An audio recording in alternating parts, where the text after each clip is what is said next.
right and we're looking good. You'll be in for a fight and we fight pretty good. Getting goals is our job and we get goals good. Looking good, we are Carlisle United. Hello everyone, you're listening to the Brunton Bugle, the number one place to get your Carlisle United fix in the podcast world. I'm Lee Rooney.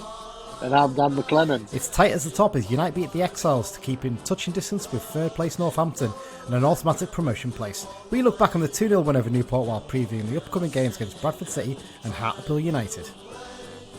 With a pass so true to ball the stone and Clark's in view. There's a cross and a run, the old 1-2 and a shot. Well, we've got to start somewhere, haven't we?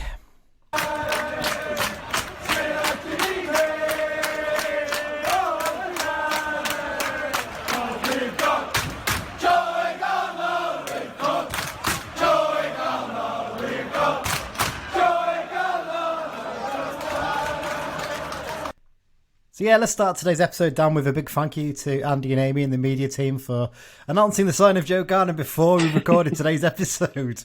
It's a first, isn't it? We were literally, we thought, oh, there's some murmurs this morning that he's here to sign. Oh, do we wait? Do we put it off? And as luck would have it, we were literally getting ready to record, weren't we, Dan? And then suddenly the news started to break. Oh, there might be something happening. And there you go. Joe Garner back in the building on an 18-month deal. 18 months. Yeah. Fantastic stuff. We'll come on to that in a minute. We'll cover that in the news section. The news section was going to be quite quiet this week, but obviously now we've got something to drop in there. But how you doing, mate? You all good? I am now. Yeah, I mean you're pretty good anyway. I was anyway, but nice little Brucey bonus ahead of these weekend's games, isn't it? Really, it's lovely stuff. So back to sort of the usual grind this week. We've got a game to review. We've got a couple of games to preview. We're going to put the Bradford and Hartlepool games together. We just haven't got time to fit in another one at the weekend before the midweek game against Hartlepool, so we'll do both at once. But let's just start off first with doing the usual roundup in terms of sponsors and where you can find us on social media and subscribe to the podcast. We're very proud to say that once again this season the podcast has been sponsored by the Carlisle United Sports Club London branch. The London branch is open to all Carlisle United fans. They've got members from Cornwall to Dundee and Houston, Singapore, and of course every part of London and the South East. They regularly meet up on away trips as well as arranging many social events, sports games and fundraising for the club. They'll be providing us with information for the away games as part of the preview section this season too. You can find out more about the London branch at their website, carlisle.londonbranch.org. Just a reminder also, if you don't already, please do subscribe to the podcast. You can do that on any good podcast app, wherever you get your podcasts, whether that's Apple Podcasts, Google Podcasts, Spotify, Pocket Casts, any good podcast app. If you just search the Brunton Bugle, click subscribe, and then every time a new episode comes out, you will get it straight into your inbox.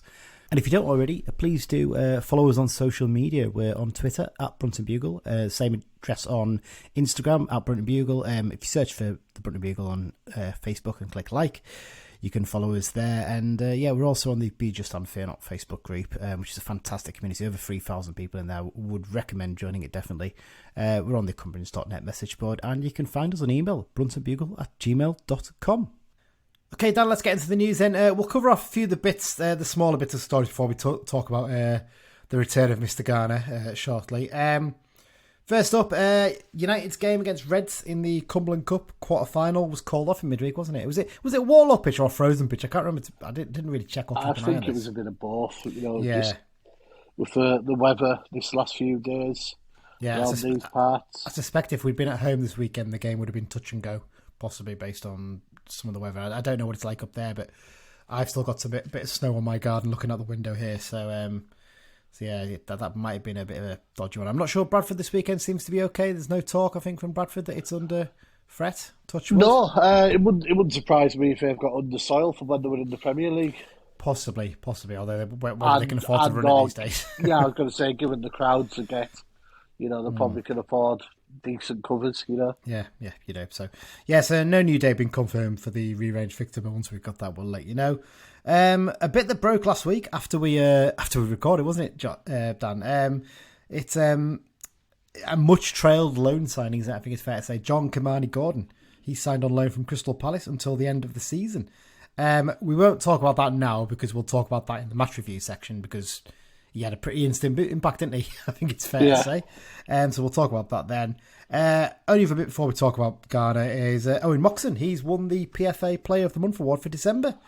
That was just announced early today. In a fan vote, he beat off competition from Kyle Wotton and Will Collar at Stockport, Carl Piergiani at Stevenage, Sam Hoskins at Northampton Town, and Matt Smith at Salford City. Some decent players in that list, isn't there? Some decent players. I think we may be helped in the fan vote by the fact that the Stockport vote will have been split amongst two players. That might have been a little bit of an advantage to us. But hey, one other piece that has just come in, just probably recorded. The Sutton game will now be on the bank holiday Monday the 8th of May, which obviously many people call Jimmy Glass Day. Yeah. If that's a sign, I don't know what is. That's due to King Charles's coronation on Saturday the 6th, and obviously the Met Police can't really look after the travelling hordes of the Blue Army on that day. Yeah, so the tradition these days has been anyway that basically the way it works is that the games on the final day of the season, each division plays them at a different time or a different day, don't they? I think that's been for about 4 or 5 seasons now they've been doing that. So I think is it League One games happening on the Sunday? I think our game is at 12:30 on the Monday, and the Championship games are at 3:00 on the Monday as well. So it'll be interesting to see what happens. I mean, as someone who works in the railways, Dan, that bank holidays are often the time that they choose to do railway engineering works, but you think there's a chance they might not look to do them that weekend? Given this was quite a late addition, because it's an extra bank holiday, we normally have 8, this is 9. Given the occasion, I would imagine they will want all main lines kept open, and usually the bank holiday works are planned the year 18 months, even 2 years ahead. So, touch wood, trains should be running. Interesting to see, because bank holiday service is fairly similar usually to a Sunday service, aren't they? And there's not that many early trains to London on a Sunday from Carlisle. Not normal service on a bank holiday. Oh, I didn't know that. I thought there was always mirrored. Maybe I'm thinking local bus services, that kind of thing. I'm probably But yes, I mean, there's going to be a lot of people on those like 5:30, 6:30 trains from London, from Carlisle to London, isn't there? I think it's fair to say. So yeah, that's get in your calendars now for the promotion party come the end of start of May. That's one to look forward to. League coronation. League coronation. Sorry, you keep saying. I mean, we do bloody well to catch up with Leighton Orient at this rate, wouldn't we? But stranger things have happened. I think it's fair to say. Right, well, let's get on to it then, Dan. We've put it off long enough. Mr. Joe Garner back at Brunton Park on an 18-month deal. Yeah, it's one that's been sort of rumoured, hasn't it, for a while. It's basically been going around in circles. There's talk that Fleetwood were either trying to get another player signed in to replace him first, or they were looking to pay off his contract, and that had to be agreed before he came up. But I think a few people were a little bit worried when he came off the bench on Saturday for 10 minutes or so, weren't they? Yeah, there was a feeling of always it falling through some. I think that was always a case of that Fleet were just a little bit short on players, and desperate times. Scott Brown was always going to throw him on late on to try and get a goal to get them back in it. But there you go. I mean, it's his 4th spell at the club technically, isn't it? Because people forget the fact that he initially came on a half-season loan, didn't he? Back in January 2007. Had a real good impact. Scored a goal of the season actually that year, didn't he? With his brilliant long-range effort at Port Vale. Then he came back. I think, did he sign the day before the first day of the season? I think. I can't remember if he did or not. I think he was on the bench that day, wasn't he, at Walsall? In fact, yes, he was. Yeah, it was. Yeah. So Neil McDonald was the one who brought him in. He then signed him permanently in the summer for 140,000, which was a club record, obviously. McDonald was then sacked after one game. But, I mean, Jerry went on to make a great impact that season. Ended up leaving the following summer after his bad injury. Joined Nottingham Forest for 1.14 million, which was, again, I think, was that a club record? There's some debate whether it was a club record or not, because I think Janssen went for 2 million, but no one seems to know how much he actually went for, do they? It's a strange one, that one. Yeah, it's debatable, isn't it? Yeah, so obviously he went to Forest, did okay at Forest, didn't probably make the impact he hoped. Went for Watford, had a pretty torrid time there. Came back on loan again, didn't he, in 2012? And Craig Abbott really reinvigorated his career, didn't he? He basically got him going again. Much to Preston's advantage, because Preston came in and signed him permanently. We couldn't afford to match the wages and fee that they would offer. And yeah, he's had a pretty decent career since then, hasn't he? I think it's fair to say. What impact do you reckon he can have on this squad, Dan? Well, experience. Yeah. He's been there. He's done it at a higher level. He did it up at Rangers. He's done it at Preston, etc., etc. How to get stuck in? Sounds a bit daft, that, but Joe Garner, I remember he came up here once. I can't remember, probably for Preston, and whoever was playing centre back that day, he absolutely battered them. And there was fans around me going, "Ugh," and I'm like, well, it's just what he did when he played for us. Yeah. He's one of those players. He plays for you, you love him. If he plays against you, you hate him. I think the nearest thing we've had to that since he left last time was probably Lee Miller, who was a fairly similar player. He probably maybe not quite got as much of the nastiness that. I mean, it's interesting. I'm reading Simo's quotes here on the website, and he specifically said he adds a bit of nous and know-how. He brings a bit of nastiness and a way of really causing problems, along with all that. He's a really good striker.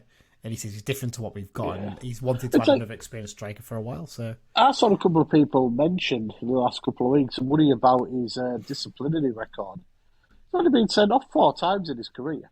Yeah, goes to show, doesn't it? Really, from 2010 onwards, 4 times. Which I think he was sent off before that for us for diving, wasn't he? In a game, I remember that one. Since 2016, he's been sent off twice. And his bookings only average about 5 or 6 a season. Was one of those as he's got older, he's actually got less.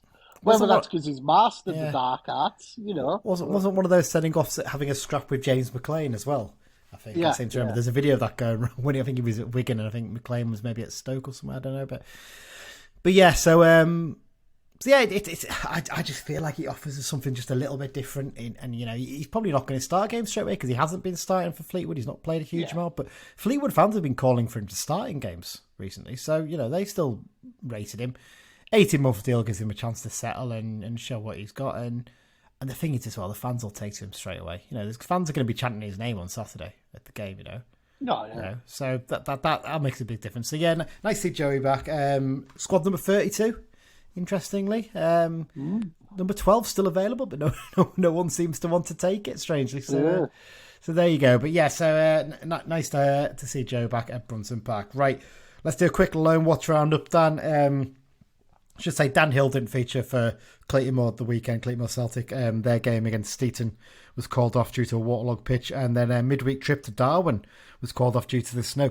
Darwin, a name you're well versed with, Dan. I think from your pointless victory with one of the teams you named, or one of the teams you had? No, they weren't one of the teams I named, but they were one of on my list. So. Yeah, Darwin, one of the original Football League teams. But their game at Darwin was called for midweek. His next game for them will be against Runcorn Town this weekend at Runcorn. One game I was thinking of going to if I didn't go to Bradford, but I am going to go to Bradford now, so there you go. Max Kilsby, long trip up to Elgin City for him and Annan this weekend, but well-earned points for the Galabankies. A 1-1 draw on the northeast coast of Scotland. Max started again, played the full 90 minutes. Next home fixture for them, or next game for them is a home fixture against Bonnyrigg Rose. His loan spells up, Dan, at the end of this month. I didn't know this. I thought it was a season-long loan, but John Coleman said he's up. Paul Simpson suggested recently that the lads out on loan will continue to be on loan. Yeah, I think obviously for Kilsby and Bell. Yeah, they will not be able to play for us at any time because they're international transfers. Yeah, Kilsby makes total sense for me. He's getting good game time, good experience.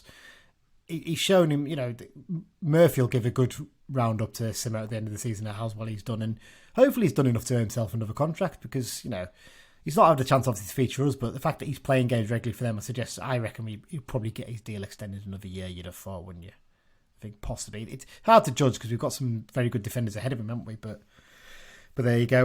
Lewis Bell, big result for Gretna the weekend. They beat East Stirlingshire 2-0, and if East Stirlingshire had won that game, they would have got ahead of them, and they would have been fourth bottom at the very least, possibly third bottom. So yeah, big result for them. They've got no game this weekend. They play again next weekend against, I think it's Tranent Juniors, I think it is. Again, I suppose the only question with Bell is, do you want to maybe send him somewhere a little bit higher? But then again, he's playing every week at Gretna, isn't he? So it's a difficult one to judge with that. I think I'd probably stick with it. And Sam Fishburn, he got another appearance under his belt. Full 90 minutes for Morpeth Town as they picked up their first win in 11 games. A 2-0 victory over Gainsborough Trinity. Up next for them, a trip to Lancashire to face Bamber Bridge on Saturday. Right, Dan, let's get on to the review of the Newport game then. Carlisle United 2, Newport 0. First half especially, not a classic this game, was it? I think it's fair to say. No, not the best. Certainly not a game for the ages. It was a strange one coming up to half time. I wasn't going in thinking, God, we're lucky not to be behind it, but I was going in thinking, take a 0-0, regroup, go again, and then I think that's what everyone was thinking, to be honest. Yeah, I mean, a lot of people are already gone for the half time pint. I know Greg, who stands with us, had already gone down the end pint for the paddock bar, and I'm feeling he missed the goal. I think he'll, I'm sure, no doubt, tell me at the weekend, but yeah, it was a strange one because Newport weren't the worst side I've seen this season, but they looked fairly toothless in attack, didn't they? Yeah. Against that, I thought Zanzala had a good tussle with our defence. I thought he did for about 25-30 minutes. Yeah. And funny enough, the turning point for him was Paul Huntington getting booked for hauling him down, and he got away from Huntington. It was a good booking in that sense. Huntington knew what he was doing. Yeah. But after that, he was barely involved in the game. It was almost like Huntington and Feeney had gone, right, Huntington had gone to Feeney, you get on Zanzala now. I can't touch him, so I'll do all the sweeping up behind. And he just seemed to do the job, didn't it? Yeah, solid defensive player from our back three, I mean, well, say back three, Mellish is always pushing on a bit more, but certainly Feeney and Huntington, so, yeah. Did the job, didn't it? Well, let's look at the game. Let's talk some of the key points, Dan, then. In terms of team selection, were you particularly surprised there was only one change, Gordon in for Stretton? No, I think it was pretty much what we suggested, wasn't it? Quite an easy change to make. Yeah. No Senior was always going to play because Ellis is out. Yeah. Yeah.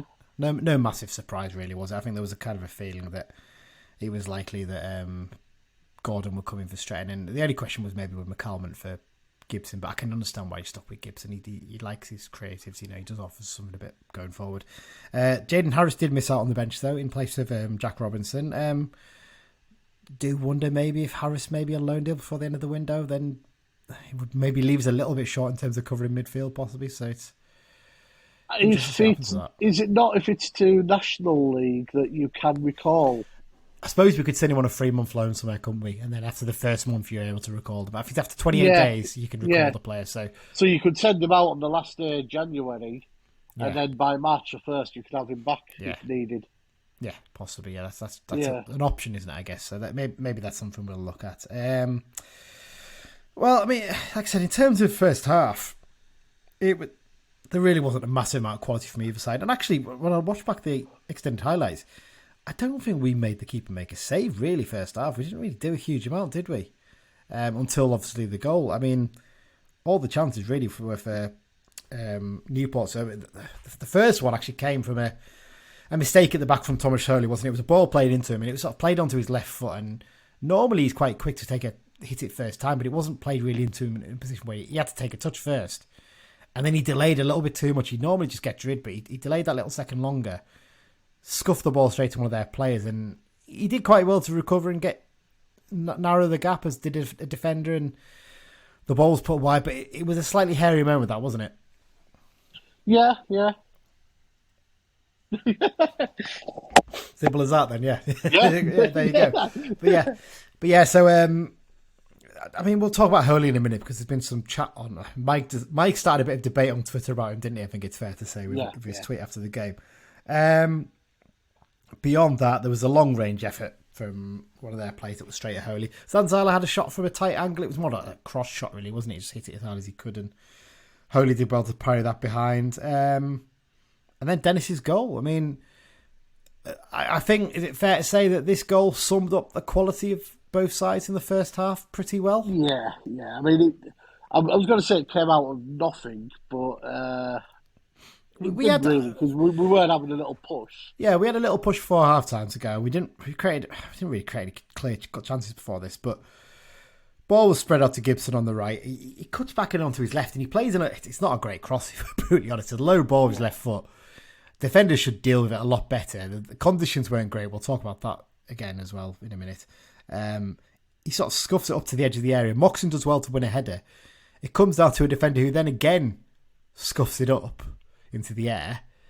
A player heads it sort of sideways backwards, and then it comes to Demetriou, and I don't know what he's trying to do, because this wasn't like it accidentally came off the back of his head. He's trying to head this back. I think he completely loses all I think he's trying to play it back to his keeper without realising his positioning. Yeah, definitely. And he hasn't made a full clean contact. No. And what it is, it give him credit. It's good movement from Dennis, isn't it? And good awareness. Yeah. He if you watch back on the pitch side blues, you can see he's constantly watching, thinking, right, this ball might come here, and his movement's there to get himself into space to have the chance, and it comes down, and it's a great little finish, isn't it? To be fair, it's very underrated how good a finish that is, actually, because it literally trickled in off the post, sort of, didn't it? But what he does, he places it perfectly with his right foot in off the post. Defender can't get to it. And you go in at half time thinking, bloody hell, how are we winning this? I felt bad for Newport because they probably were narrowly the better side in that first half. But yeah, possibly, yeah. If you don't create enough chances, don't take enough chances, it's a good one, I think. It's fair to say. Into the second half, United were a lot stronger, I think, second half. We looked a lot better, didn't we? A little bit sharper. Nearly double the lead when Moxon put a corner in from the left that was almost put into his own net by Drysdale. And then came the goal for Kymani, John-Kymani, I should say. We'll call him JK. I think it's going to be a lot easier, isn't it, going forward? So JK Gordon gets his debut goal, and quite a direct goal in the sense of, the windy conditions. Senior just gets rid of it, doesn't he, from the edge of the box. I think it was one where Guy had missed it, and Senior was like, I'm just getting rid of this. And he hoofs a long, high ball forward that the defender initially wins the header, but then I think it's really poor from the defender because Dennis isn't the biggest lad anyway. I think it's a mixture of poor defending, but again, good awareness and nous from Dennis. Yeah, I still feel like the defender can do better. I think he can get around Dennis and get to that second ball, but Dennis is like, no, I'm having it. Brings it down, lays it off almost perfectly to Gordon. Little bit under hit, the pass, if you look at it, back at it. Some people said it was hit behind him. It wasn't. It was just under hit slightly. Yeah. So Gordon has to drag it with his right foot onto his left foot, get into the box, and it's a really good finish actually again, isn't it? Because he takes it on his weaker left foot, but he hits it early and hits it with power, and it's fairly close to the keeper, but because it's so well hit, he can't get to it, can he? No, it was, across the keeper. If I was a keeper, I'd maybe be slightly annoyed at myself, but I think the pace made sure. I think taking it early as well. Because I think he's thinking he's going to try and hit this back across goal, or he's going to try and take another touch and pick someone out. But he just hits it nice and early, doesn't it? And it was all not quite Patrick-esque. I think Patrick probably would look to get it onto his right foot, wouldn't he? But it was it was a good little finish, and that was pretty much the end of his game, wasn't it? Because I think he came off 3 or 4 minutes later for Patrick, funny enough, and. Just a nice way to make a good positive impact on his debut. Beyond that, there was a lovely little bit of play by Adam Lewis on the left for Newport. I was impressed with him, by the way, the left back on loan from Liverpool for Newport. He nutmegged Jordan Gibson, then played a lovely crossfield ball to, I think, his opposite wing back. He showed a lovely touch of dink it over 2 defenders, and then all he had to do was hit it back across goal, didn't he? And he probably would have hit someone and gone in. But he tried to smash it into the roof of the net, and he put it into the waterworks. Awful finish. And then Amari Patrick made a good impact after coming on. We'll talk about him. Good play by him down the right. Plays the ball across goal, and Jack Armour's coming in. And it's one of those ones, I think, if it comes to a Patrick or a Gibson, they probably finish that, don't they? But Armour being a left back, he just drills it hard and low, and the keeper makes a good save. They then, I think... Gibson then hits the post with a long-range effort, and Lewis hits the post with a header for them, and that was it pretty much in terms of chances. Overall, Dan, a good solid 3 points when we're not playing particularly well, wasn't it? It was a classic sign of a decent team, picking up 3 points and a clean sheet while not playing at our best. I don't think we were ever massively under the cosh in the game. No. But we certainly weren't comfortable until we probably went 2-0. Yeah. But no, just again, it just points to how much of a team we're becoming when, we don't play well and we win with ease in the end, Yeah, So, definitely. like say 2 goals, clean sheet, happy days. Exactly. Right, should we have our 6-second review then? Yeah. So we saw him before the game on Saturday and we told him he had to give us a 6-second review. And young Craig Robson has come up trumps again, hasn't he? So here's Craig's 60-second review of this weekend's game. Simmons at the wheel. As the Blues go marching on, I think I chose a good game to review, with plenty of talking points. So let's get into it. I thought the first half was boring, and even though a few times I thought they were going to score with a holy mistake, we were okay. Then, randomly, out of nowhere, a magic moment sat us ahead with yet another great Dennis finish. Second half, I think we came out and dominated. A new signing Gordon shone the whole match, and it really showed when he got a debut goal. Calm and cool was a decent finish, and yet another Dennis assist. Gordon was very physical, but he looked really good. Definitely one for the footballing world's future. But Jordan Gibson, corker or flop. Some people around me, Nick, were slagging him off the whole game, but I personally thought that he had a decent performance and was very unlucky not to score. And Thomas Hawley was also getting a bit of stick before the game.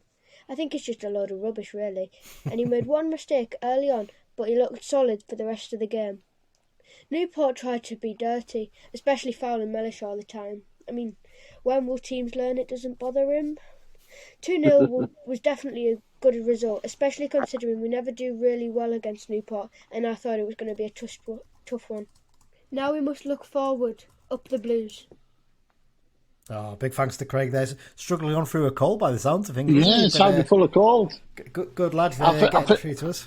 I think that's 90 minutes in the paddock on Saturday for him, the cold. Oh, yeah, well, it's not much fun standing there in that cold and wind. I mean, let's talk about the conditions. It's one of those ones you probably don't appreciate it so much when you may be watching it on iPhone and things like that, but it was very cold and windy that day, wasn't it? It was not a fun game for them to be playing in, I'd imagine. And I think, actually, funny enough, let's go on to Holy then. He mentions him there, and he says it's a load of rubbish people slagging him off. And I tend to agree. Mike would be nodding in agreement. Mike will be listening to this, driving in his van, and he'll be nodding along, going, "Yes, Craig, yes, lad, well done." Because Mike put a tweet out after the game saying, basically saying, put a bit of respect on Thomas Holy's name, essentially. He is 4th in the clean sheet chart in the division. We're 4th in the league. He's 4th in the clean sheet chart with 10 clean sheets. He's doing his job. Yeah, he's solid enough. Yeah, you're going to get the occasional Rick, but I think people... League 2 keepers make mistakes. Yeah. Mark Howard made the odd mistake. Yeah. Paul Farman made the odd mistake. What I'd say is I'd look back to the game when we played Bradford on Boxing Day, right? Their keeper had a great game for them. Some brilliant saves he pulled off. But I tell you what, Thomas Holy's in net for them. I don't think that goal that we scored happens. Because he comes and claims across like that because he's got the height, he's got the presence to get it. I think sometimes his sheer size makes some things that other keepers maybe look a bit more spectacular. Yeah. He doesn't need to move as much because he's so bloody big. And he's probably not going to be as agile as someone like a Howard who's a bit smaller maybe, but you gain positives in other areas, don't you? And like I said, 10 clean sheets out of 24, 25 games. You can't really argue with that. Going, is it? You mean, and that ratio, you're looking at 17, 18 by the end of the season. Which would be our best since Kieran Westwood, if he manages that. So, and another thing we've been on about in a couple of chats on WhatsApp this week, we've been quite spoiled with keepers. Yeah. Westwood became a good keeper. Gillespie was a good keeper. Thomas Krill, we had him on loan. Adam Collin, first time round, was a good keeper, Jack Bonham turned out to be he had a slow and ropey start, but he turned out to be a great keeper for us, didn't he? Some of the low knees. You mentioned Krull. We've had Krull, Pickford, Ben Amos. Yeah. Good keepers, Yeah, definitely. Absolutely. We won't mention Kevin Rose. No, but, no, certainly not. Ben Annick's another one as well, isn't he? Yeah. Probably more famous for something else he did, but I'm going to say children, don't Google that. But yeah, so no, I 100% agree with Craig on that. I think sometimes people get a bit too excited. I've seen someone tweet today saying that he's a passenger. He's not a passenger. Give over, man. That's hyperbole at the highest level, isn't it? So there you go. Jordan Gibson, you mentioned him there. Better game from him, I think. solid enough. Obviously involved in the first goal. Yeah, I'm stretching it by saying that, but so close to scoring a brilliant goal as well, wasn't he? Yeah, I thought he played quite well on Saturday. He's been a bit up and down in recent weeks, but he looked a little bit back to what we know he can do, and maybe the arrival of JK and Patrick coming back fit. Yeah, there's a little bit of a challenge there for him, because who's to say we might not play both of them one game with one of them cutting in while Senior overlaps, or Ellis if he's fit. And at the same time, it also maybe takes a little bit of pressure off him as well, because we've actually got another option down one of the wings. Because Stretton is, as good as he could be, he wasn't. At times, he wasn't really, the creative force going down the wing, was he? Whereas Gibson is, the expectation is he has to get the ball and create stuff. With Patrick in there, we know he can do that. With Gordon, we've seen already, he looks like he can do it. Which brings us on nicely. Let's talk about JK and his debut, Dan. I mean, he got man of the match from the club. He got man of the match from WhoScored.com. I think we slightly disagree on that, but not saying that he felt he was bad. But we're not saying he was bad, because he certainly wasn't. He had a great game. But I think that's one of those, first game, the lad scored. His parent club will be happy, so you can fully understand why. I mean, for me, it would have been Dennis just slightly ahead of him, because Dennis scored and created the goal. Scored and created goal, and actually in the last 10-15 minutes, he did some brilliant tracking back as well. He really got back to help the defence a bit as well. So I'd agree with you. I'd say Dennis. But in terms of his debut, at times it was a bit quiet, but actually what impressed me was there's a few times where he lost the ball, but he won it back very quickly, wasn't it? And he was not afraid of getting stuck in and trying to win the ball down the wing, wasn't he?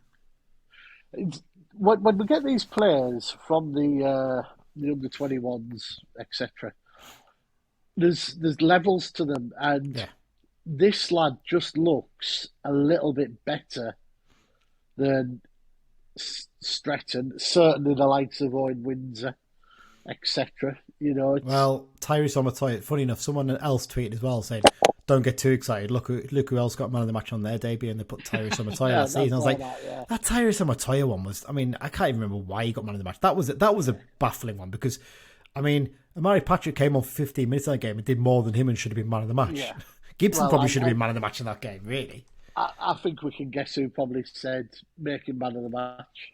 Yeah, that has happened in the past. We know that. But with him, I remember he made a couple of runs in that game against him, but he didn't ever look like scoring against. I mean, let's be honest. Tyrese Omotoye, what was it? 13 games, 2 shots on target in that whole time. Yeah. I mean, Gordon, is nearly match time. Back to under 21 football this season, and he's still there. It's not even comparable, the two of them, for me. So for me. Yeah, great debut, really good signs. I think he's going to fit in really well. You might find himself in and out of the team because Patrick's fit again now. So I was just going to say we've got a good run of games coming up. Obviously, Patrick's coming back from a hamstring. Yeah, it wouldn't be a surprise if they flip flop a little bit. Yeah, absolutely. Which would be sensible. I mean, Gordon's entitled to start on Saturday for me with Patrick off the bench. Yep.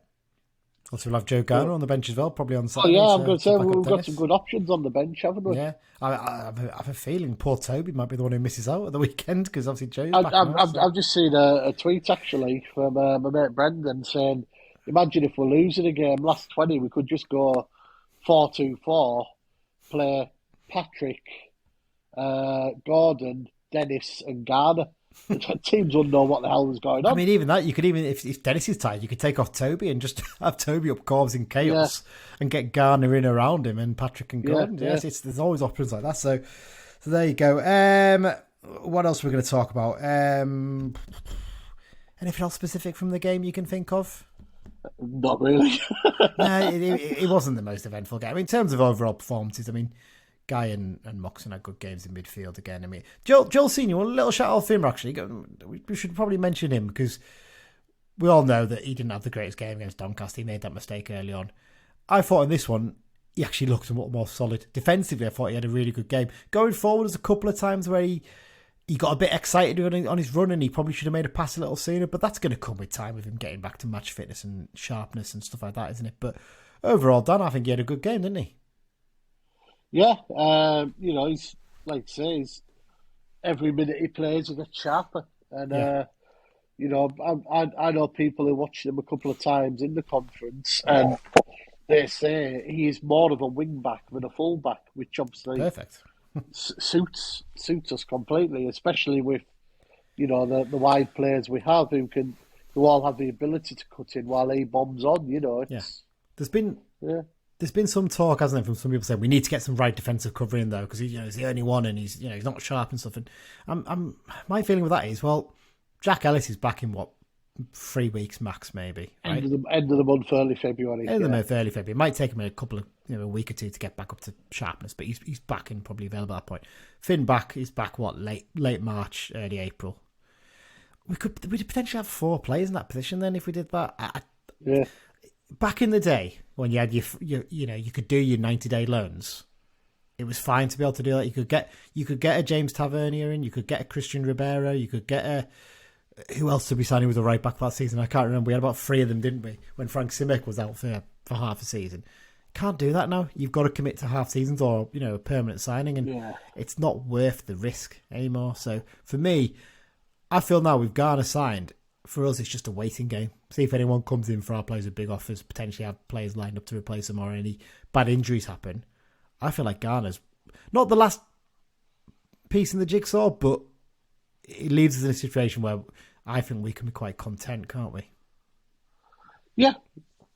As you mentioned, maybe cover for Gibson some competition for Gibson on the right. At the start of this window, I wanted some left-sided defensive cover, which we've got in Robinson from Middlesbrough. Another central midfielder to push Diane Moxon, which we got in McCollum's.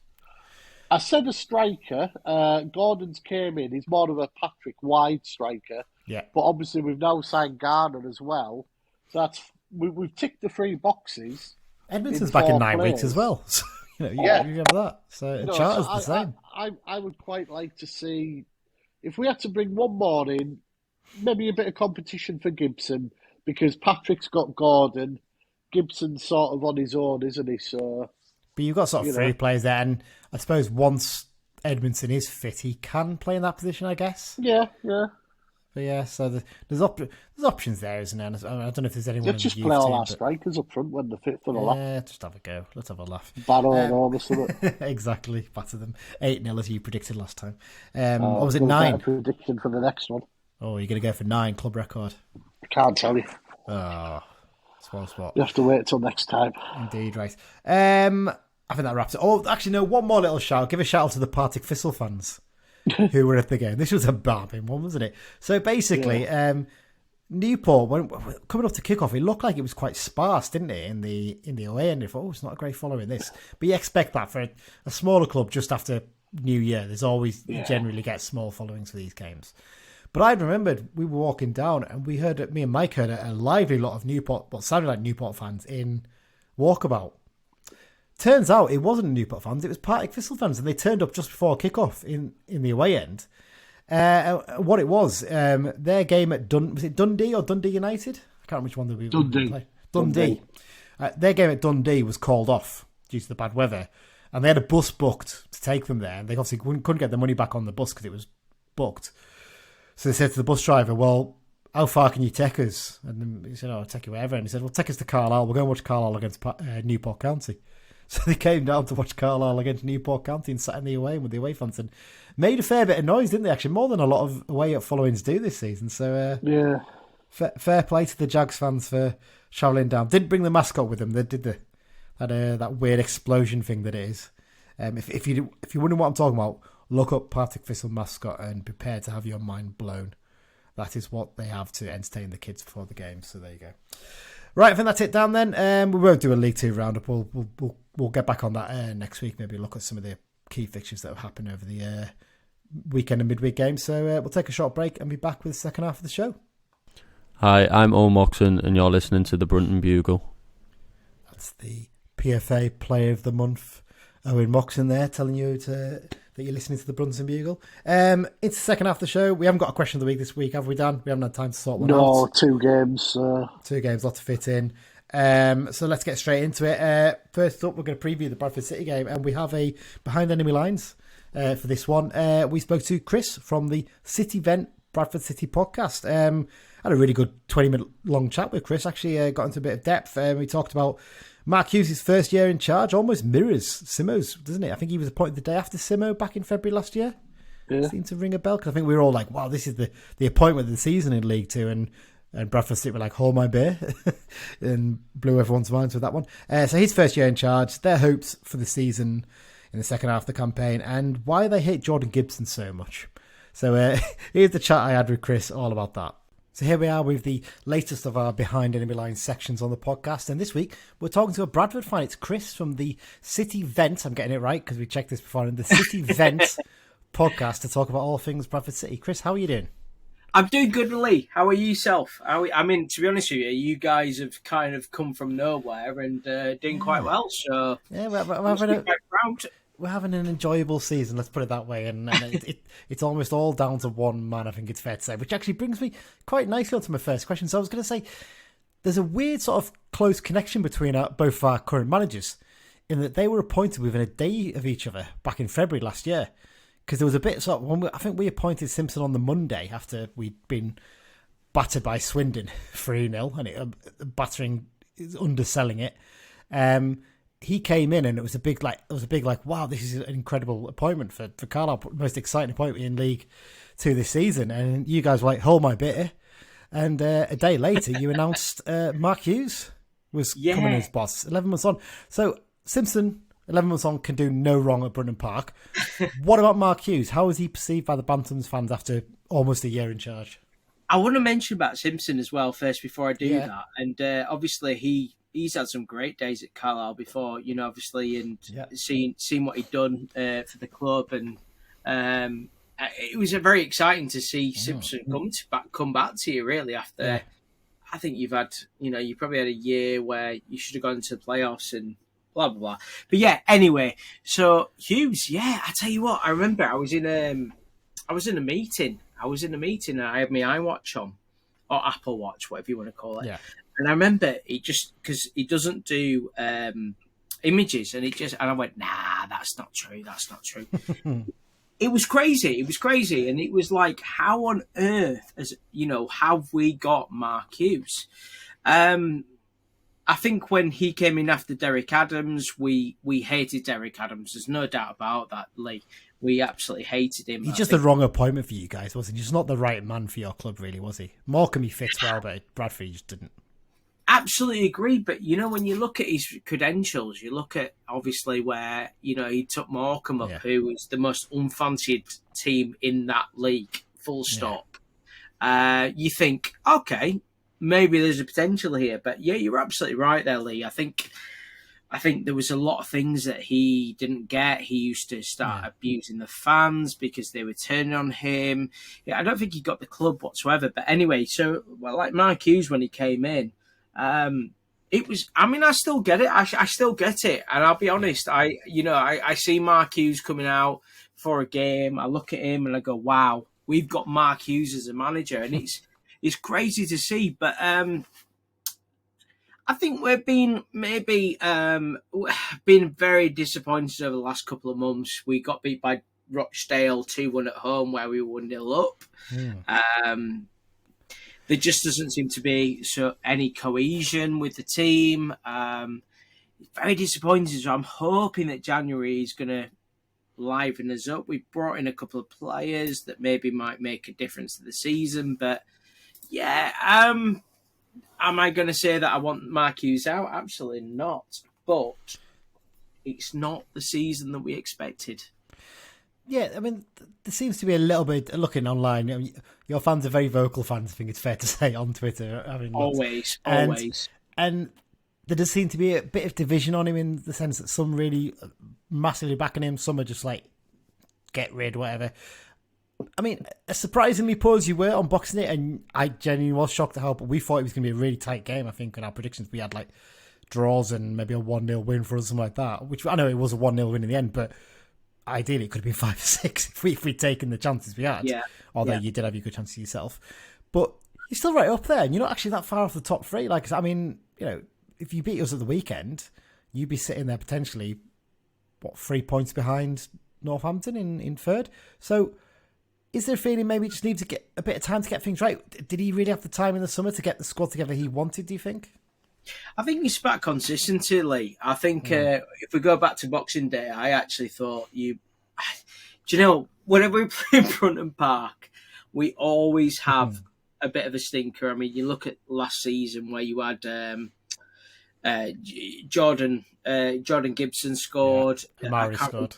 Amari scored. Yeah, Calvin Miller was playing for us as well. Yeah, Callum Guy, who, to be honest with you, I would have back in an instance. I always thought he was a very, I personally still do. I think he's a very, very good midfielder, controls the ball very well. And that was difficult. I don't know. I think the honest answer, Lee, is that I just do not know. We're going from game to game. I mean, like I mentioned personally, mentioned earlier on about the fact that we played Rochdale. We're 1-0 up against them. They were awful, and they win 2-1. There just doesn't seem to be a balance in midfield. We've got Alex Gilliard, we've got Smallwood in midfield, where you would expect that it would work really, really well. Now, Smallwood and Gilliard are both playing in positions that they're not used to. I think it's probably fair to say, Lee, that Smallwood, when he came to Bradford, was potentially the signing of the season of League Two. Everyone looked and thought, "Wow, what a signing!" Yeah, absolutely. And I don't think we've seen that from Smallwood yet. I think we've been very disappointed. And Gilly was usually he was a left winger. Yeah, we had him on loan. I know you did. Yeah.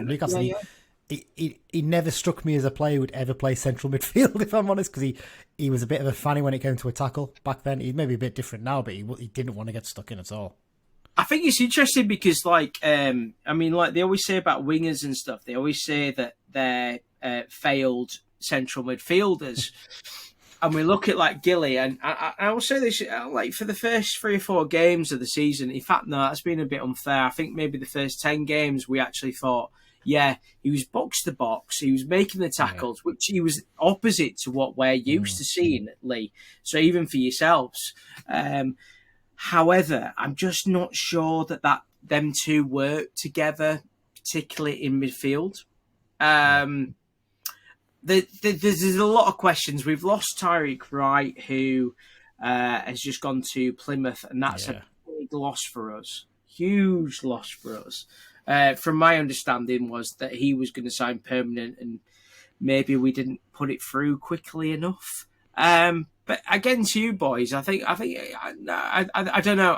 I think if I'm being fair, I'm quite worried about Saturday. I'm not going to go out and say that we're going to smash it to pieces. I think I'm a little bit worried. Oh, interesting that. Right, well, let's talk about your squad and sort of January transfer business. You mentioned obviously Tyreek Wright going back to Villa, wasn't it, and then being sent out on loan to Plymouth as well. It's an interesting one that actually, just to go for a little bit of tangent, because it's something I've said on our pod. It does seem like a lot of players are getting recalled from loans this season at lower league clubs. It seems to be a lot more common. Maybe I'm just noticing it a bit more. But there seems to be a lot of early transfer to activity in terms of players being recalled to be sent out elsewhere, or not because they're not being used or being sold permanently, as we found with Jack Stretton, who's gone to Stockport after being recalled from Derby. How happy are you in terms of your January transfer business so far? I see you've sent Matty Folds out as well, I think, early today to Harrogate. I'm not sure if that's... is that actually come through? I think it's come through. It must have happened while you're on your way home from work, because I think I've seen it before. Breaking news for you there.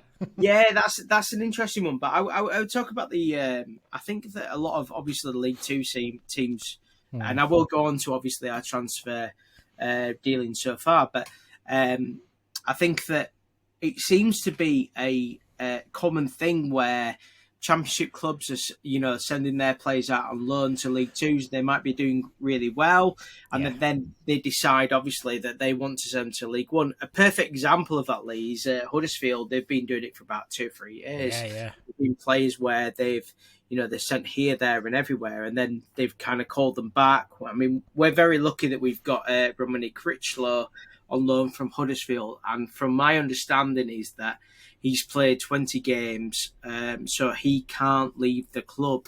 So he has to stay on loan. Transfer dealing so far, I think. I tell you what, I didn't realise. Do you know what? I didn't actually know.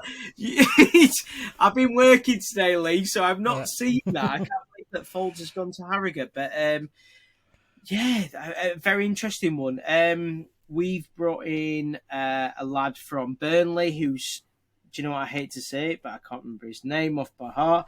But he started about 3 or 4 games for company this season.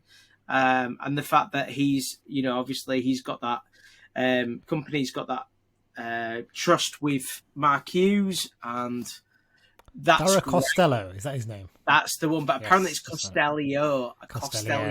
It's not like Elvis Costello, it's like Elvis Costello. So it could be interesting. I mean, definitely. It'd be interesting to see what happens. Is we have to make changes. The team is just not working as it is at the moment, and especially if we want to be in the playoffs. I've already said I don't believe for a second that we're going to be in the top 3. I personally believe the top 3 are settled. I don't know what you think about that one, Lee. I think maybe the top is settled. I think second possibly, but I think Stockport are going to fly past everybody and go into third. That's the only one I can see, and that's me trying to be an optimistic Carl. I think thinking. Who do you go, Lee? Who do you go for first? Orient. I can't see them dropping off enough. I just can't. See, I would say Stevenage. Everyone keeps saying Stevenage are going to drop off. I think the FA Cup might be a distraction. That's the only thing I think with that, but may only be one more game though. You never know, do you? I suppose. So. Yeah. I mean, personally, for me, I think Stevenage. Obviously, again, it's Steve Evans who's creating that team, and he's done it over in 12 months, and you got to look at them. He's a horrible person, but he's a hell of a good manager. He's a horrible person. He's absolutely a horrible person. But he's a good manager, and if the club wants to take over, I mean, you look at where they were when he took over, and what a job he's done. Fantastic. And we can't deny that, really, Lee. Yeah, definitely. Right, well, let's talk about links between the two clubs, shall we then? We'll start off.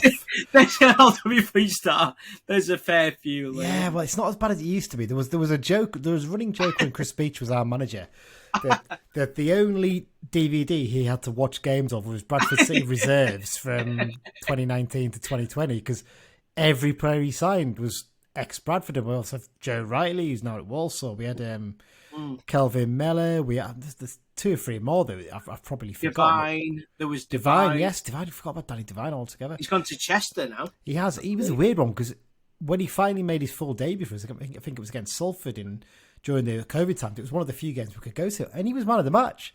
He was brilliant, but he was just never fit enough and never consistent enough. So, but anyway, I'm going off on a bit of tangent there. Let's talk about the former players in each squad. So let's start with you guys. We've already touched about Alex Gilliard, I suppose, so we don't need to do that. Andy Cook, interesting one because for us, he never made his league debut for us, and there was a lot of talk. And I was working at the club at the time, as I think I've told you before. He was a youth team up and coming striker, and I think he broke his ankle when he was on loan at Barrow, so we gave him an extra year just to give him another chance. Yeah. And he turned up to pre-season training overweight, and that basically knackered any chance of him ever getting a chance with us. I think that the thought was, unless you sort your attitude out, you won't make it, which he clearly has done. Look, he's never going to be a Slim Jim, is he? To be fair, he's a big bustling lad, but he'd let himself down at that point. But he's certainly built a career for himself. What's Bradford fans' thoughts on him? Because I mean, come on, I think he's the 3rd top scorer behind Dennis now and Hoskins. What's the thoughts on him? Hoskins, Sam Hoskins. Yeah. I completely agree. I think even towards the end of last season, he knew that he was going to be the forward, and he was very fat. He was, and he was very similar to what he's been at Carlisle. I think when we brought him in, so we brought him in from Mansfield. He was, not getting in Nigel Clough's plans whatsoever. He did. I think he probably scored about 6 or 7 that year. He scored. I mean, to be fair, he was 12. I think he was maybe scored 12 goals last season. He was our top goal scorer. This season, he started the season really well. From what I understand was, because we signed Verdane Oliver in the summer, and I think that he was always meant to be the main striker, and probably Andy Cook was told that he could go if he wanted, and he put in the effort. I mean, for me, if you play the ball to Andy Cook, he will score. He really will. I think the way that we play at the moment probably doesn't appreciate that enough. I do wonder whether he might leave in the summer. Well, even January, to be honest with you. I mean, he's out of contract in the summer. Do I think he might do? I think he might go. I do. But Andy Cook, I'm a big fan of Andy Cook. It's just certain things about him that he struggles with.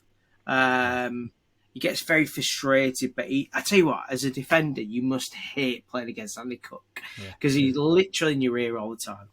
I don't want to tempt fate here, but he's played against us 4 times. I think it's 4 or 5 times now, and he's still not scored. 100%. Oh, here we go. Saturday. Get your money on. So I've helped you out there. Get your money on. But yeah, seriously. To be fair, I thought he was going to score in that game against us on Boxing. He was the only player. I mean, I think he had 3 gilt-edged chances he should have scored. It could have ended 6. Terrible chances. It could have been 6-3 that game. It could have easily ended 6-3. It was that mad. Do you know what it was? Because Boxing Day is my birthday, so it was actually I spent it with family, so I didn't actually watch the game, which is the only game I've not seen this season. However, I have heard that there was a few missed chances. Yeah, he wasn't great in terms of taking chances. Well, let's talk about the ones in the Carlisle squad then. We'll go one by one. You might be quite brief on the first 2, but we'll leave the most controversial till last, shall we say. Well, first up, Jamie Devitt. Let's talk about him briefly because he had a couple of loan spells to you guys. Didn't really make the impact you'd probably hope, I guess, but he's very well loved at Carlisle, I think it's fair to say. I think Jamie was one of these players that we expected more from, but I think he had a lot of injuries. By the time the second time round, definitely he had problems. Yeah. I wouldn't say that we personally thought he was crap. I think we quite liked him. It's just the problem was that, again, he was just constantly injured. But he had a little bit about him. So I personally didn't mind Jamie. It was just a case of, it was probably time to move on and find another club. So, yeah. Callum Guy, he had a bit of a longer spell, I think, with you guys. And you did mention, obviously, before, someone you would have loved to re-sign because he's weird because last season he wasn't particularly great until Simo came in and he looked a lot better. His first full season he was fantastic for us. He was really, really good, and playing alongside Owen Moxon now, he looks a really good player. And I think he was a bit younger when he came to you guys, but he clearly still made a bit of an impact. Yeah, he was. He was one of those players that I was actually a little bit devastated that left. In all honesty, I remember watching him at Brunton Park last season. Mm-hmm. I thought he was absolutely quality. Controls the midfield, very, very good central midfielder, and he's kind of the player that I really wish we had. He's added goals to his game this season as well, and I think all 3 of them have been long-range efforts from outside the area, so that's one thing to watch out for at the weekend, possibly. It doesn't surprise me with him. I'll be honest, it was disappointing. I thought that he didn't have a great year last year. I don't know what you guys think. He was hit and miss. First half of the season especially, he just wasn't anywhere near the level he was, but I think the expectation was a bit too much, possibly. And maybe I thought that maybe he was going to go on and on, maybe League One, probably League One or something like that. I should say he was also made captain at the start of last season, and that I don't think helped him much because he kind of, I think the pressure was a bit too much for him. Simpson took it off in this summer, and he's not complaining. He's got on with it, and it's really helped, I think. So yeah. That's what you want, Simps. Yeah. I tell you, Simps is doing it. Anyway, go on, next player. Go on, the third one, Amari Patrick. So he's a bit more of a hit and miss one. I don't think he ever quite made the impact with you guys, but with us, when he's on song, he's probably one of the best wingers in the division. He's unplayable with his pace and his control. I think he's a very difficult one with Amari because we did give him the opportunity to play in the first team. You could see that he had the ability, but I think there was a lot of strong players ahead of him. Do you know what? He's a very, very nice guy as well. Very lovely guy. I know that doesn't make a football player, but he has a lot of ability. He does. And obviously, I want to say, am I right, Lee, that he came from, was it Arsenal? Did he come from Arsenal originally? I think he started out he might have been in a youth setup of Arsenal, something like that. But I think he actually started out somewhere like Slough Town. Actually, I think he dropped out before he. Yeah, but I think he started off in Arsenal. He's a big Arsenal fan. I know that definitely. I think he started out in Arsenal youth team or something like that. But it just didn't happen for Amari. He even when he started, he just looked a bit lacking in confidence. Maybe he's found his confidence level now. It's interesting as well, Lee, to be honest with you. You mentioned that obviously you guys like him, and I'm really glad for him because he's genuinely such a lovely guy. So I'm glad it's working well for him. It was the best thing for him last summer or last January to move back to us from Burton, because he'd gone up and tried his hand playing in League One. That's right. It just didn't quite work out. I think they tried to play him as a central striker a lot, and he's not a central striker. He's very much a player who likes to play off the wing. And Absolutely. for us, he was brilliant when he came back. And he's been unlucky this season because he's had a few injury issues, but he's now back round fit, and he looked quite sharp actually when he came on the weekend. Well, let's get on to the last one then. Let's talk about the one that's obviously the most controversial. We know what we're talking about, Lee, don't we? We've already had this conversation before we started recording. Yeah. Jordan Gibson obviously did not work out at Bradford. Let's just say that. Are you guys surprised at how well he did for us since he's come in? I don't think so. I think that the problem with Jordan, and I hope you don't cut this, is that his dad is obviously very, very much involved with him. I think that it is a massive impact on him, and he likes to get involved far too much. But no, do you know what?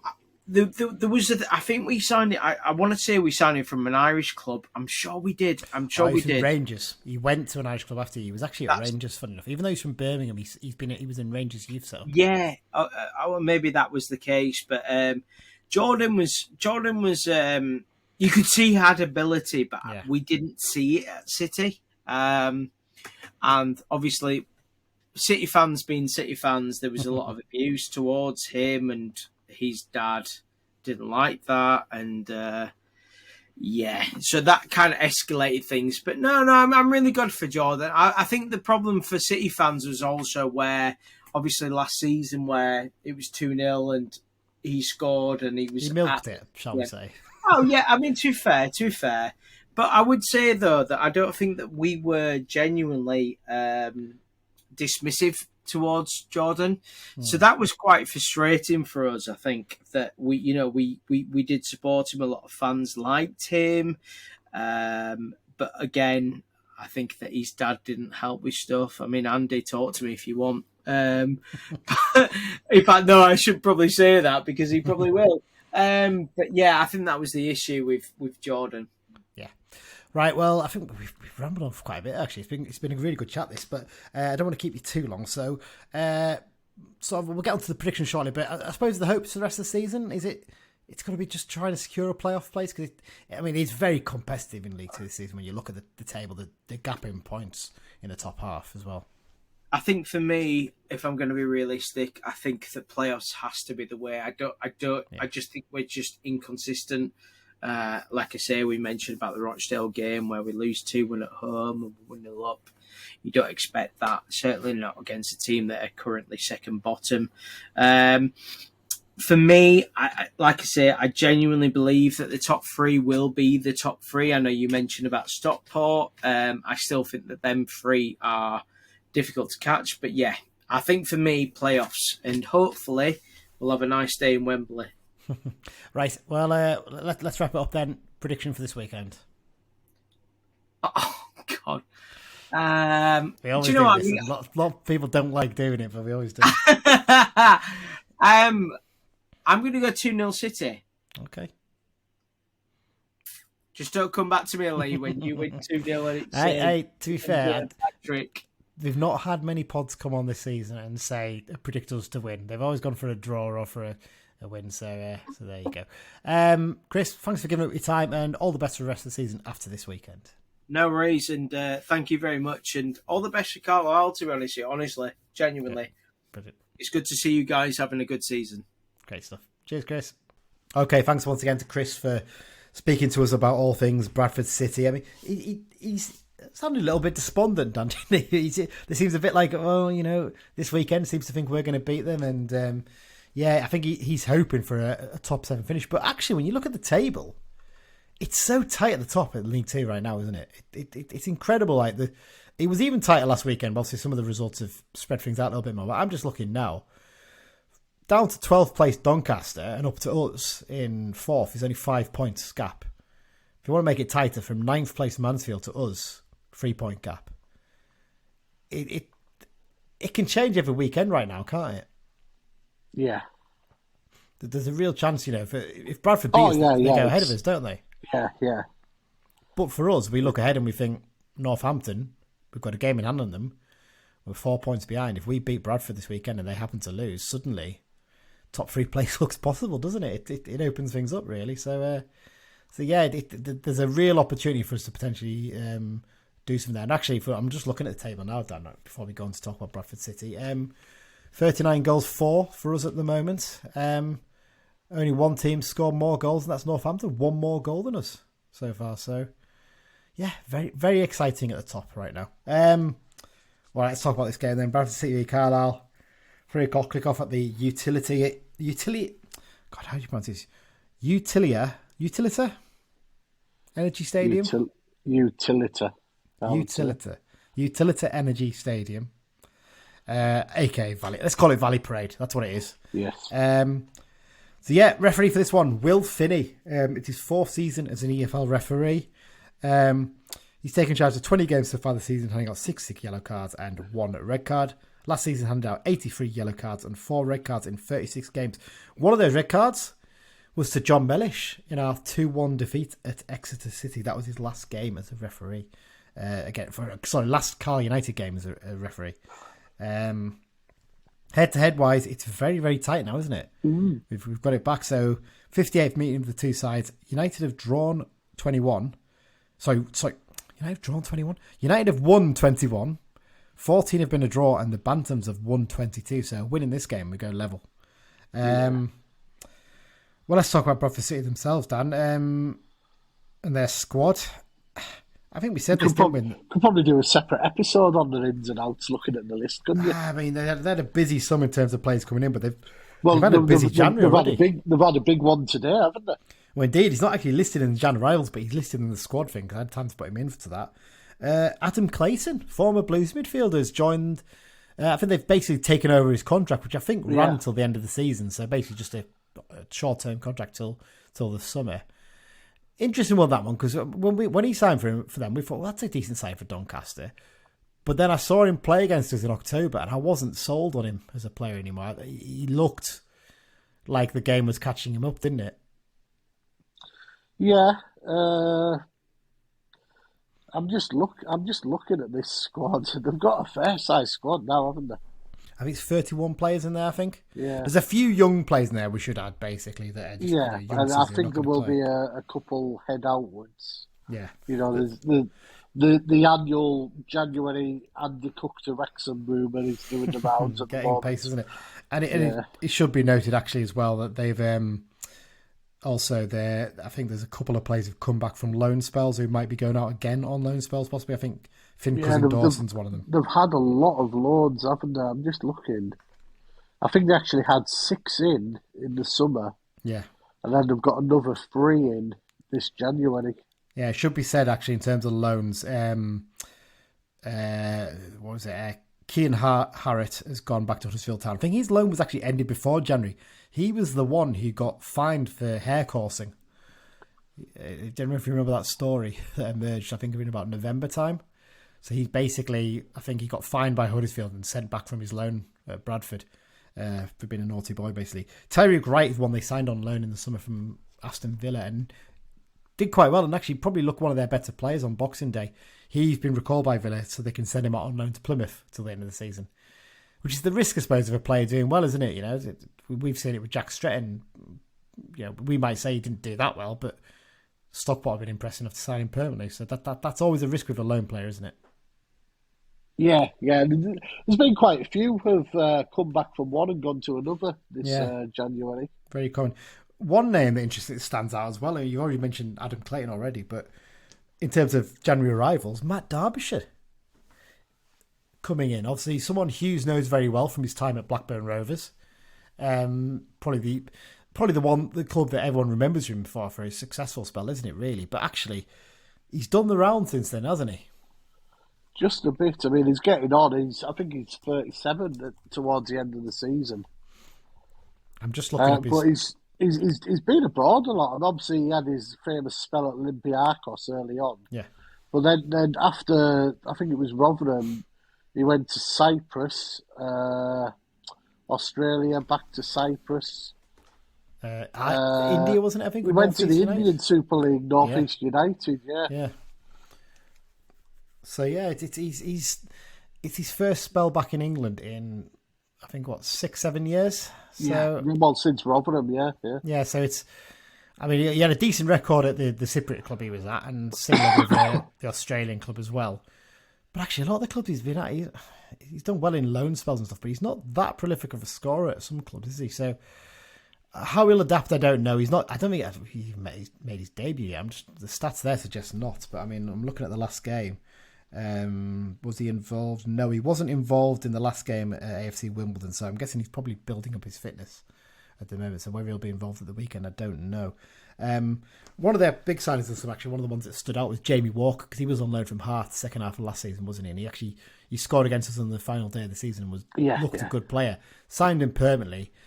Not been able to make the same impact. I think he's been hampered a bit by injuries, hasn't he? And made his comeback at the weekend, I think, possibly. I don't know if he might have played a couple of games before that, but he got sent off after an hour, so he won't feature this weekend against us, will he? So, shame. Yeah, it is a shame, I suppose, for us. But yeah, it's kind of there's quality in there, isn't there? I mean, just looking at the squad, there is definite quality in there, but trying to get it all to link seems to be the problem, doesn't it? Yeah, I was going to say I think they've got the ingredients. They just haven't got the mixture right, have they? I think they've needed an extra midfielder with a bit of quality in there, possibly, and that's maybe where they're looking at Clayton, thinking he can be the one who can help Smallwood and Gillian. You look at the, I was just going to say, besides Smallwood and Gillian, that's a bloody experienced central area. Yeah, definitely. There's potential there for them to be really good. Yeah, in terms of overall form, they're 15th from the last 6 games form table. Their record's lost, 1-1, lost, drawn. So I think the second of those losses was the one against us. So they actually followed up the Boxing Day defeat with a couple of good wins. I think they beat Harrogate and someone else. Yeah. But since then, the defeat against Rochdale is the one that stands out recently, isn't it? Because they were 1-0 up in that game. Yeah, that was the midweek game, wasn't it? And they threw it away because they could have gone ahead of us in the table, and they threw it away in the second half. And at the weekend, they drew 0-0 with Wimbledon, which is no shame, really, because Wimbledon are a team in form, aren't they? But yeah, Wimbledon are actually the form team, I think. Yeah, I don't know if they're top of the form table. I'll just quickly check that. They're right up there. They're well, in fact, they must have dropped off a little bit since then. Actually, yeah, I was going to say the last couple of games, but they were on quite a good run up towards Christmas. I think they lost a game against Sutton, and I think they've drawn 2 since then. So their form has dropped off a slight bit, but they were in form prior to that. But yeah, so it's feelings on this one. Would you take a draw now? I would probably take a draw, but based on what I saw Boxing Day, I think it's there to be won. Yeah, I feel like that.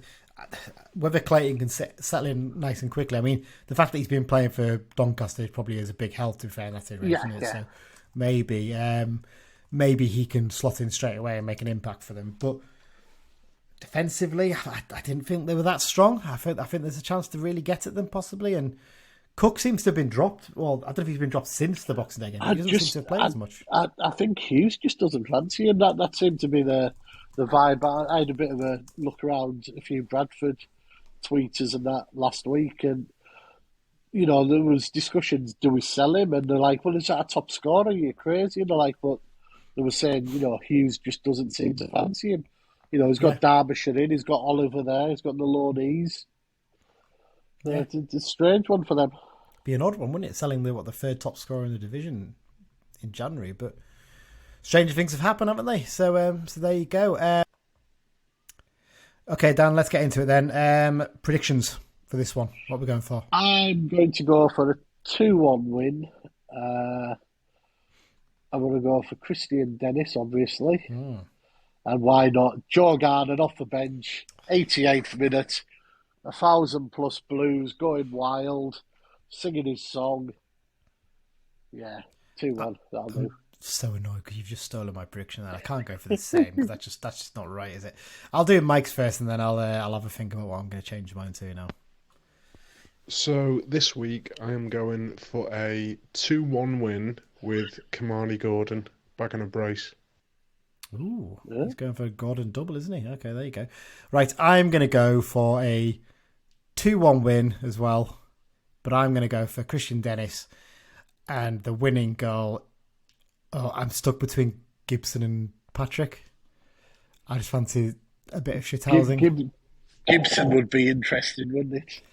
I'm going to go Patrick. Gibson will set it up with a cross from the right and he'll come in at the far post and smash it in.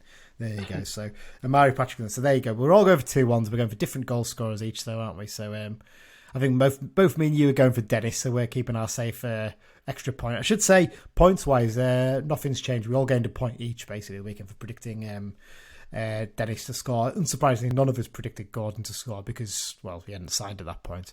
But it's worth noting that I did change my mind from a 2-0 to a 3-0, didn't I? So I messed up a chance to go ahead at the top of the table. So sods all that one, isn't it? Right, let's get into it. Hartlepool United preview then, Dan.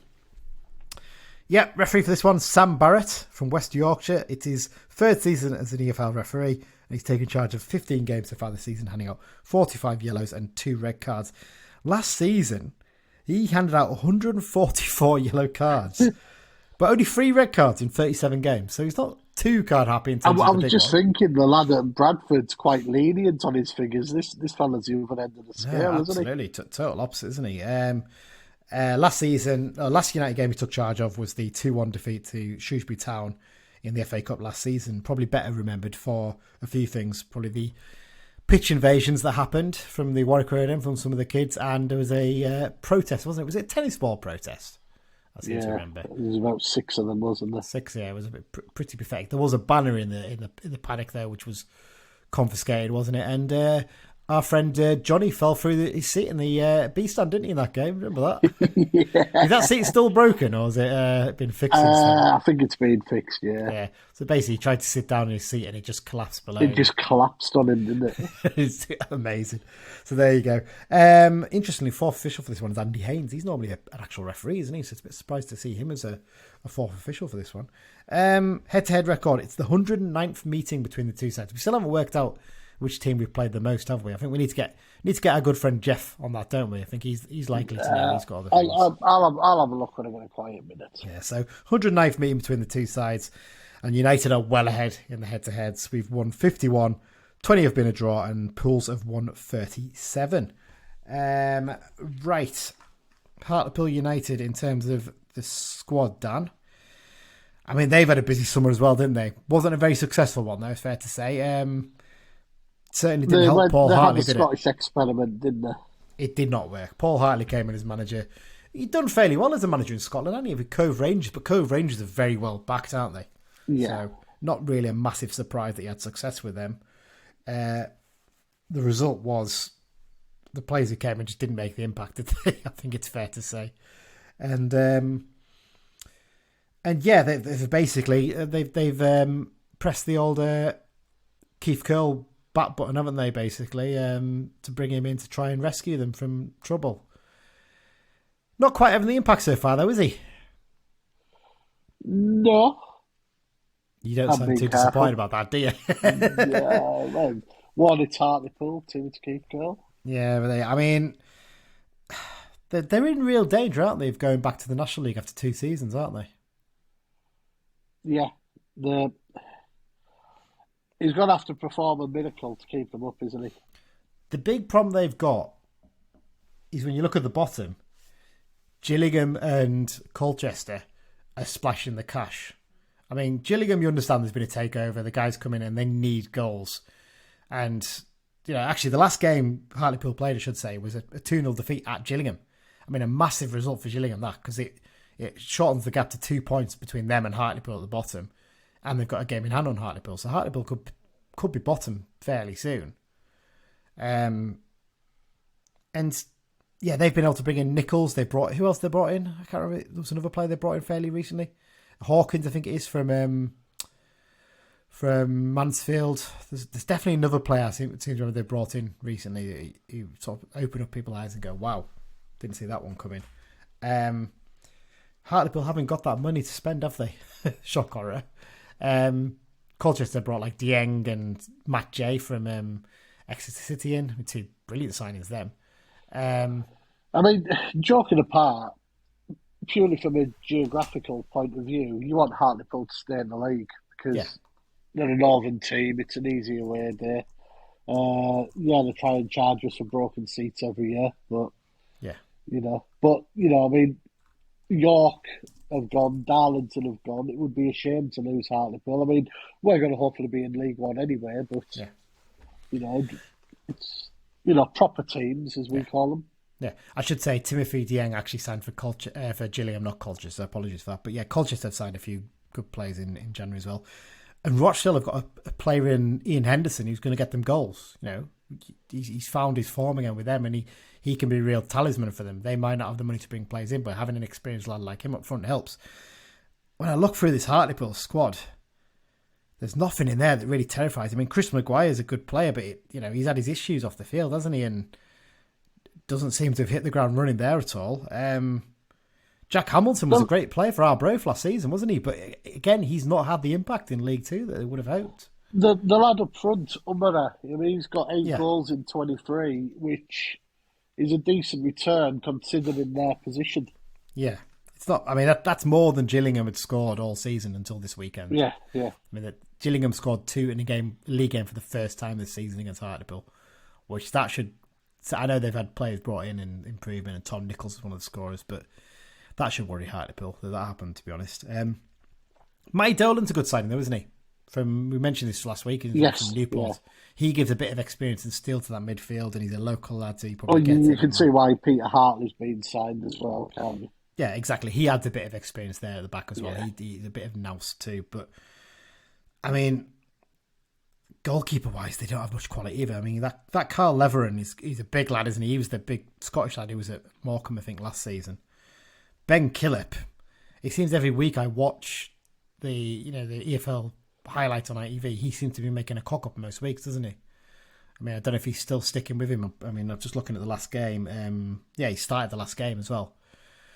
So, I mean, he's one to target potentially, isn't he, I think? Yes. In terms of January arrivals, we mentioned Dolan, you mentioned Hartley. The other two, there's a lad from Brentford's B team and a lad from Middlesbrough. And I know Curl liked to play for Middlesbrough when he was with us, didn't he? And he had a bit of success in that area. But, he's obviously rang up his old pal at Brentford for the other player, hasn't he?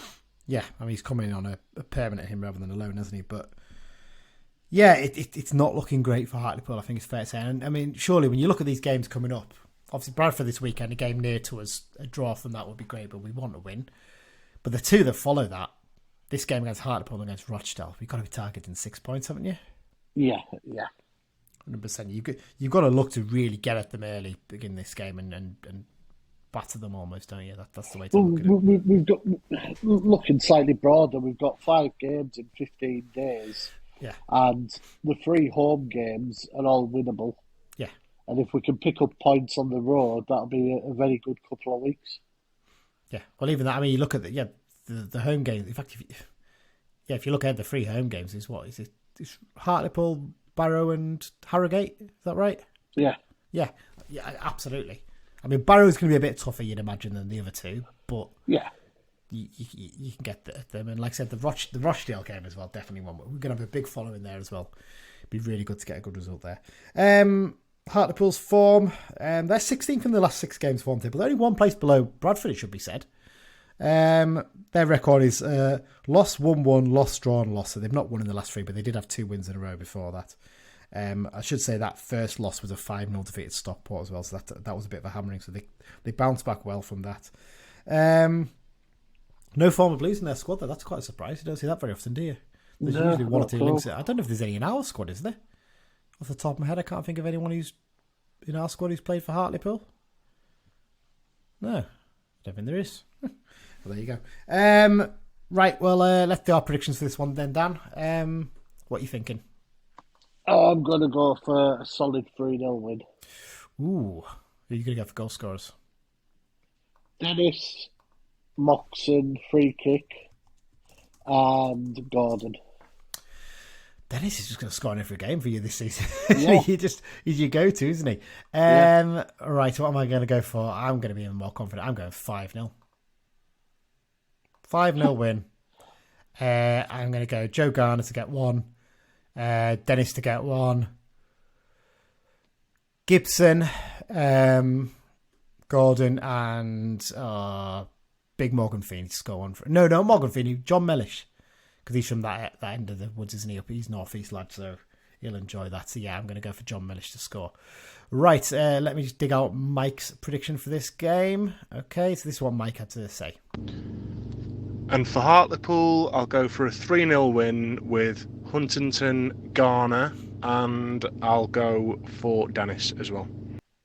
I should say, Mike has sent that one in while we're recording. So he didn't have the chance to mention Garner in the first one because he sent it in well in advance. So he didn't realise that he needed the Hartlepool one as well. So he sent me that one. So he's been able to get Garner in. So there you go. So yeah, fairly similar predictions all round, really, isn't it, this week? So I've gone a bit more bold against Hartlepool, but you would certainly enjoy rubbing it in Keith's face, wouldn't you, with a 5-0 win? So there you go.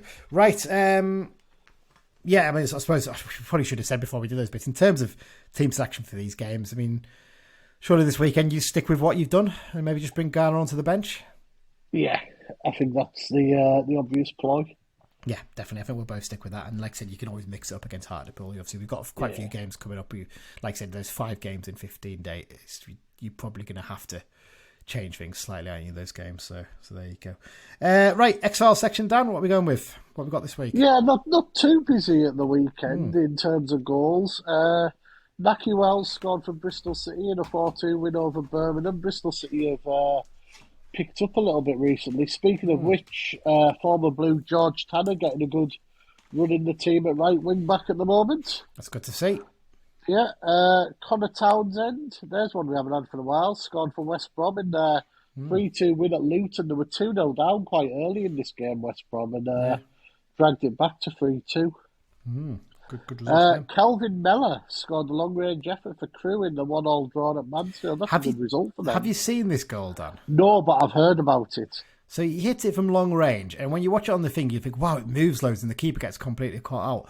It does move a bit, but when you watch it from the view from behind the goal, one of their fans had filmed, what the keeper is doing, he sells himself so early on it, and it moves slightly, but if he'd stood his ground a bit longer, he'd have comfortably saved it. He pretty much dives out of the way of it. It's terrible goalkeeping anyway, but there you go. Yeah.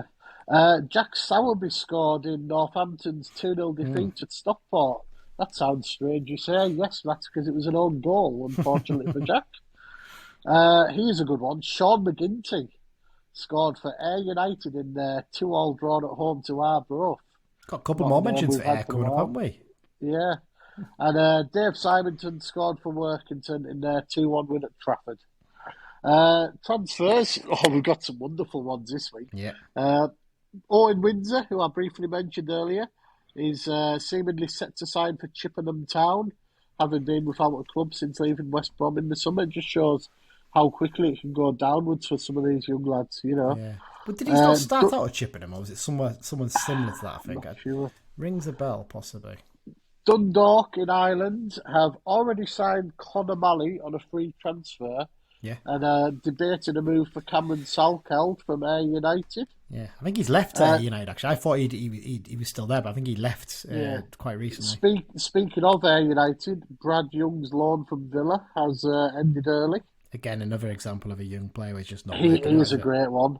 Merseyside side Marine have signed Craig Cunnan on loan until the end of the season from League of Wales team Airbus UK. Those wondering, Airbus UK is based fairly close to Chester, just over the Welsh border. It's literally on the border, isn't it? It's in a town called Broughton. It's basically where Airbus's main factory is. So if you happen to live down where you occasionally see it's a big, it's shaped like a whale's head. It's this plane that brings in, takes all the parts from there over to France to be built into the actual plane or something like that. Yeah. Really interesting. But so that's where he's playing at the moment. Yep. And Craig Curran is only 33. Isn't that mad? It's astonishing, isn't it? Yeah. I bet he's still fit as a fiddle as well, because when he was at Carlisle, he was the fittest player. He was just ridiculous. His body fat was non-existent. His levels were off the scale by all. Yeah, they definitely were. I was working there at the time. And he is a good one to finish off. USA side Auckland Roots, who are a second tier, have signed Kevin Wright, who was in Sweden and Greece. There was an interesting one, wasn't it? 2 games he played under Curl? Lively agent. His agent was on the message board telling how brilliant he was in a behind closed doors reserve game against Oldham Athletic. I don't think he quite realised that we'd all seen it before, did he? I think he was just a bit too excitable, I think, in terms of that. But there you go. Well, that's it then, Dan. All wrapped up. I'm glad we waited to see whether Garner had signed, and it turns out he had. So fantastic news. Hopefully a good 4th debut for him this weekend against Bradford. That's what we're really hoping for, isn't it? In terms of upcoming stuff, we'll do another doubleheader, I think, next week for the games against Rochelle and Barrow, so we'll be back for those as well. We're also potentially going to be recording a special episode early in February, aren't we? You've had an idea for one that you really want to do, so we're going to look to do that, I think. Yeah. We want the January transfer window to close first. That's not a little hint, basically, but it is a little bit of a possibility as to what it might be about, so you'll have to wait and see. Thanks once again to London Branch for sponsoring us. Thanks once again, everyone, for listening. And most importantly of all, up the Blues. Up the Blues.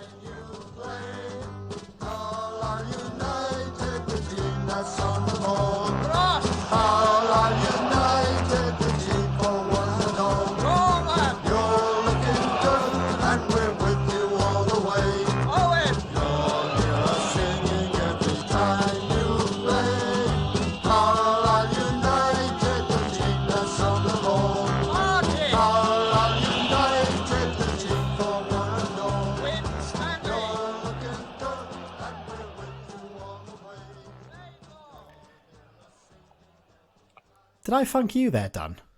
I don't know. I don't think I did. Apologies. If you've listened this far, thanks as well, Dan, for joining me.